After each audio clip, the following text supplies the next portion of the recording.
Okay, now we're going to simplify irrational fractional expressions.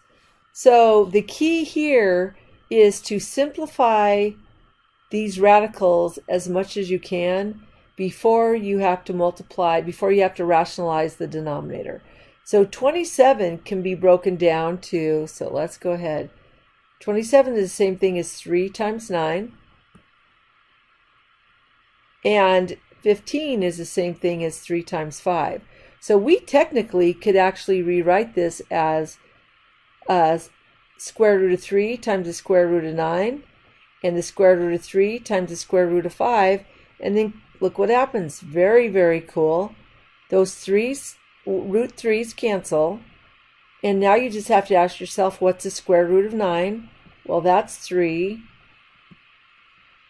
All right, so now you're going to have 3 times 9. So 3 times 9. Oh, and I canceled the 3's here. There we go. So I already did that a second ago. And what you have left down here is 2 times root 5. So I think I simplified that more here. So 3 times 9 is 27. 2 times root 5 is 2 root 5. But remember, when you simplify rational expressions with irrational numbers, you can't leave an irrational number in the denominator. It's called rationalizing the denominator. So to get rid of a root 5, you're going to multiply the denominator also by root 5. Because what is root 5 times root 5? Root 25. Well, what's the square root of 25? 5. So this becomes 2 times 5, which is 10 down here. But because we multiplied the denominator by root 5, we had to multiply the numerator by root 5. So when we simplify all of that, it just becomes 27, which is what we did before, times root 5. And then down below, since root 5 times root 5 is 5, 5 times 2 is 10. And this is as simplified as it's going to get. All right, now let me do this so we're not still thinking about that. Now you have an expression in the denominator. So there's this little trick that we call multiplying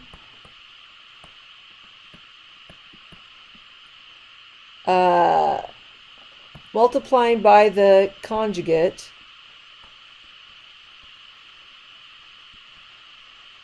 When there's an expression, if you multiply by the conjugate, you end up canceling all the radicals in the denominator. But the key is, when you multiply by the conjugate in the denominator, so I'm going to put conjugate, you also have to multiply the numerator by a conjugate. All right, and remember, if you have x plus y, the conjugate of x plus y is x subtract y. Notice the two first and second values are identical. The only thing that changed, are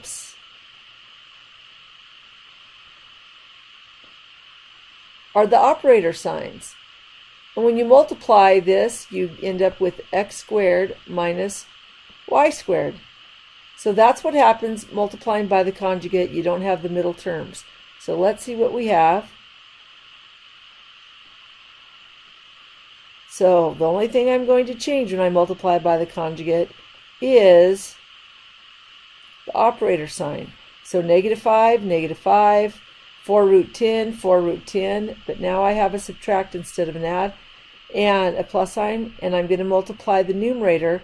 When we multiply the numerator, probably a good sign to put parentheses, good idea I mean, then you're just going to have a distributive property up here. But down here, remember, it's just the first times the first, put a subtract sign, and then the second times the second. So we're going to multiply -5 times -5, and then we're going to put a subtract sign, and then we're going to multiply 4 root 10 times 4 root 10. So let's see what happens here. So we did the distributive. 2 times -5 is -10. 2 times -4 root 10 is -8 root 10. Negative 5 times negative 5 is positive 25. Positive 4 root 10 times negative root 10, negative 4 root 10 is negative 16. But root 10 times root 10 is root 10 squared. Well, root 10 squared is just 10. Negative 16 times 10 is negative 1. You're going to have to subtract 160. So the numerator stayed the same. We just simplified this piece a little bit more. We just simplified all of this stuff. Well, 25 subtract 160 is negative 135. What I did just there. And then notice, oh, one last thing. Negative sign, negative sign, negative. Well, what's a negative divided by negative? Positive. Because right here we could factor out the negative sign, and we could have put negative out in front, 10 plus 8 root 10 over negative 135. And then you see a negative divided by negative is a positive. Ta-da! And then this right here would be the final answer.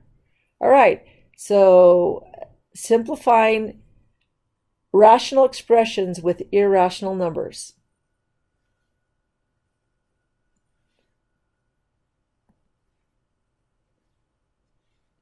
Sorry about this.